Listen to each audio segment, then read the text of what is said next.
So I'm here in my room. My computer's turned on in front of me. I've got my microphone set up.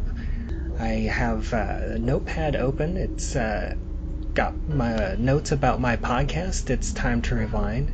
Looks like they're open to the 21st scene of Memento that starts in color at 48 minutes and 27 seconds with Leonard chasing some guy. No, wait, being chased by some guy, and ends at 51 minutes and 7 seconds with Leonard waiting for Dodd before losing his active memory. There's also a Skype window open. Right,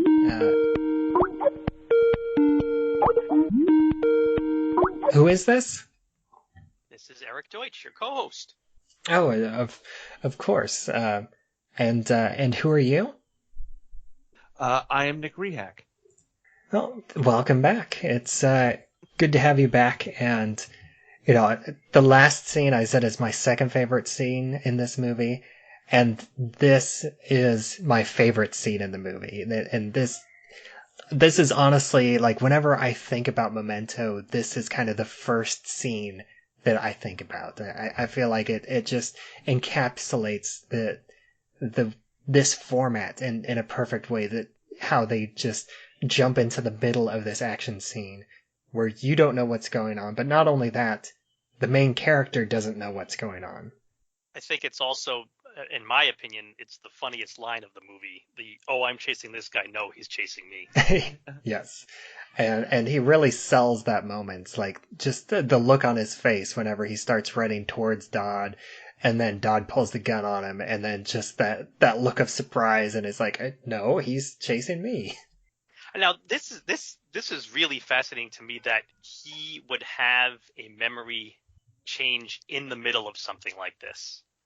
I can understand if the condition is you wake up and you can't remember anything, or if you're sitting there watching a TV show or reading a book and all of a sudden the fingers snap and suddenly you're not sure what's going on. But to be in the middle of a high speed chase like this and have it happen, that is just really freaky, and it's incredible that it could happen even in that situation. Yeah, I think it's a bit of, in a different scene, he talks about how you can't pressure somebody to remember something.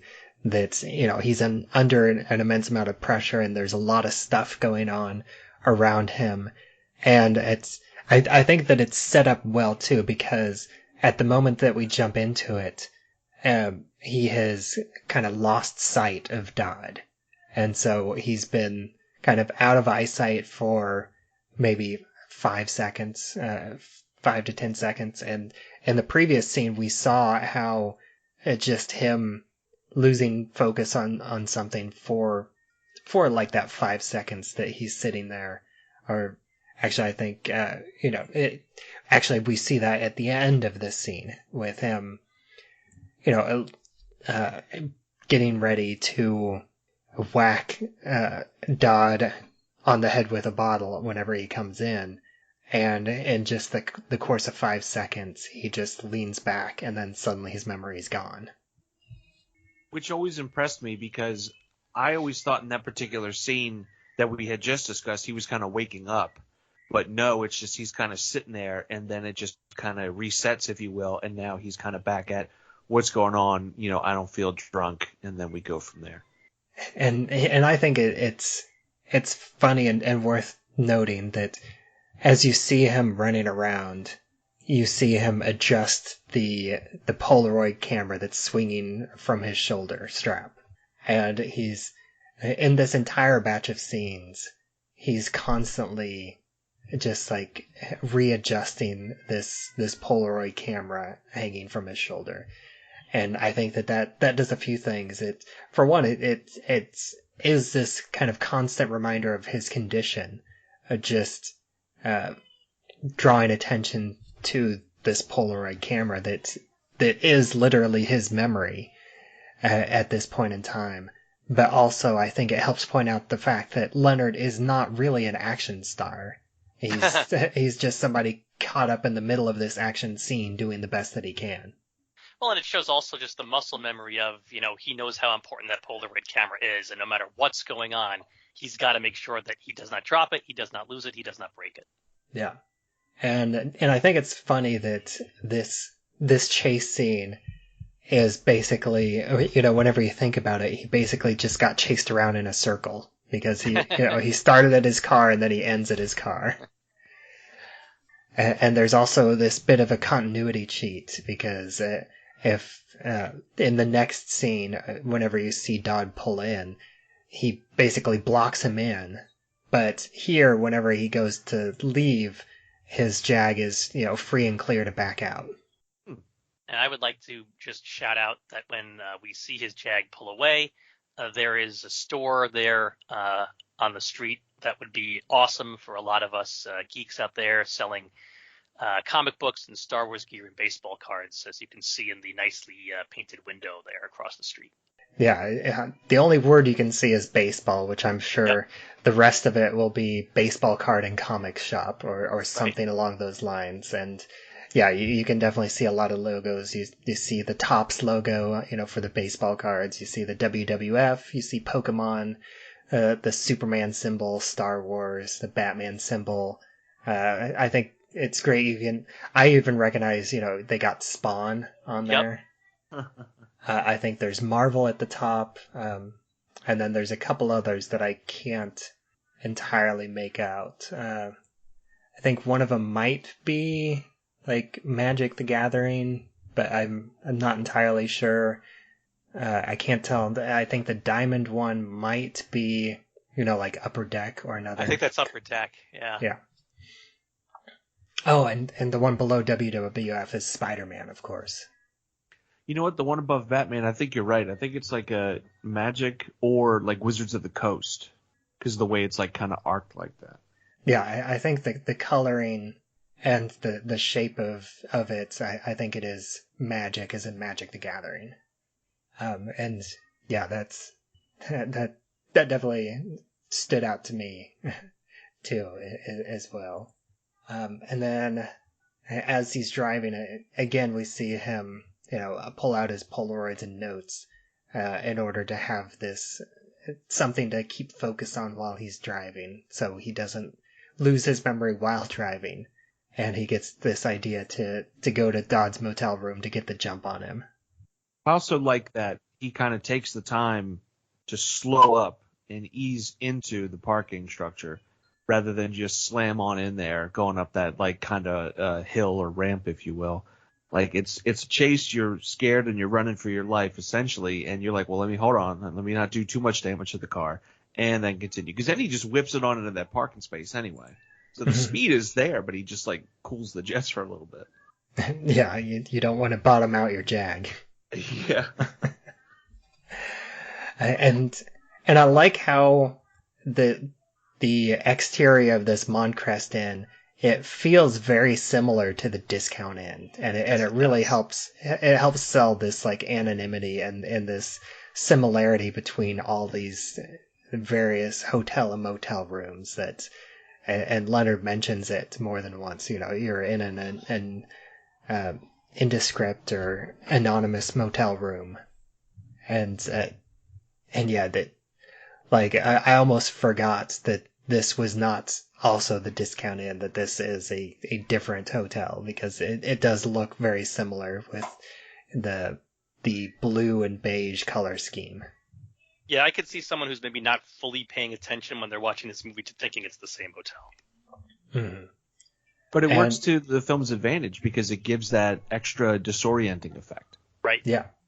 And I love this little trick that Leonard uses to get the jump on this unsuspecting hotel guest. And again, we get this other, another beat of humor, because I'm always surprised by how much humor is spread throughout this movie, because there is really a lot of jokes. And I love this moment with him going to room 9 instead of room 6 and bashing the head of somebody, hitting this guy with a door who's just completely unsuspecting. And then he's enough so that he looks like he's completely passed out.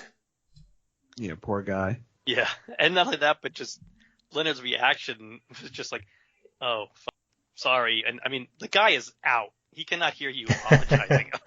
It's so great.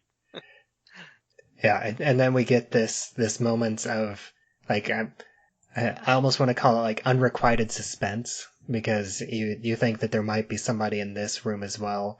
You probably don't expect to be Dodd, because you wouldn't expect him to get there, but maybe Dodd has an accomplice that's still in the room. We don't know. But it ends up being empty, and so we just get this few seconds of tension before he just opens the door. I was going to say, speaking of tension, just to close off what he does to this poor unsuspecting man. There's the dramatic music going on, and when he kicks the door, the dramatic music ends, and it starts up again when he closes the door. So the soundtrack of the movie is allowing you that 5 to 10 seconds of humor, of a tension breaker there. It's saying, okay, we know that there's some serious stuff going on. He's involved in this chase. There's a gun. You can take 10 seconds to laugh here. We're going to stop the dramatic music and just, enjoy this scene. Yeah. And then as he's getting ready to go into Dodd's empty motel room, we get another moment of him readjusting the camera strap before he goes in. And there is this moment, and it's a good 30 seconds. This scene really takes its time for him to find a weapon. He finds the bottle, and then he gets himself into position, and you can see him kind of trying to stay focused. He readjusts the door a couple different times, and then this is one of the few moments where you physically see him forget. And I think Guy Pearce does a fantastic job of showing Leonard forgetting on screen, just in his face and in his movements. Completely agree. There's a bit of a slack-jawedness to him in those 5-10 seconds there where the process happens. Very good. It's almost like when you're done being the werewolf and you come back to being a human form. It's kind of that really quick devolve. Yeah, him just being this, going from predator to just being, just sitting back, relaxing, wondering if he's drunk. Yeah. Letting it slip for a little bit, maybe. Yeah, and that's the end of this scene again. Do either of you have anything else about this scene? I'm just glad that we saw him actually choose the bottle as the weapon, just to underline my point I made in the previous episode of how the bottle does not break. Very well thought out that he chose that bottle. Yeah. The more we look at these scenes and kind of break them down and look a little bit deeper, the more I wonder, was his character even in the insurance game? Was he even an insurance claims adjuster or advisor or agent or whatever he did? Because some of the moves that he has going on are very strategic. If I'm getting into somebody's hotel room like that, I'm hiding under the bed so I can pop out, or I'm standing next to the door, so as soon as they come in, I'm jumping out at them. I wouldn't think to position myself in the bathroom with the eye line right for the door, so this way, I'm kind of ready for whoever enters the room next. I would not think of that at all. Yeah, the way I look at it, and I kind of mentioned this, I think in the last episode, or earlier this episode. Yeah, earlier this episode, with him in the shower. It's whenever you think about him, and based on what Teddy has told him, that at this point he's probably killed, you could say maybe 4 or 5 John G's working with Teddy. So at that point, he practically is a serial killer, and he's learned this stuff during his condition, and he has literally become a different person than he was whenever before he had the accident, and through this learning, this repetition, and going through these different John G's that Teddy is feeding to him, he really has become practically this killer. All right, that makes sense. But yeah, like I said, that's all I have for this scene. And once again, I'd like to thank you, Nick, for joining us for these few weeks. And why don't you go ahead and take another moment to let people know where they can find you online? Absolutely. Movies, Films, and Flicks is a podcast hosted by the multi-hyphenate Mark Hoffmeyer. I was recently a guest, and on episode 476, we discussed movies we'd watch during the apocalypse. It's goofy, funny, and it's well worth the listen after you're done listening to this episode. And as always, Eric, thank you for joining me as my co-host through this season. And as always, I am Bubbawheat, and you can find me on Twitter where I'm at Bubbawheat. You can find this show, It's Time to Rewind, on Anchor.fm, as well as anywhere else that you listen to podcasts. We also have a Facebook group, It's Time to Rewind, a time loop group, and you can join that to discuss episodes as they come out, as well as have discussions about time loop movies, TV episodes in general. And by the way, have I told you about Memento? Only every time I see you. Oh, I'm chasing this guy. No, he's chasing me.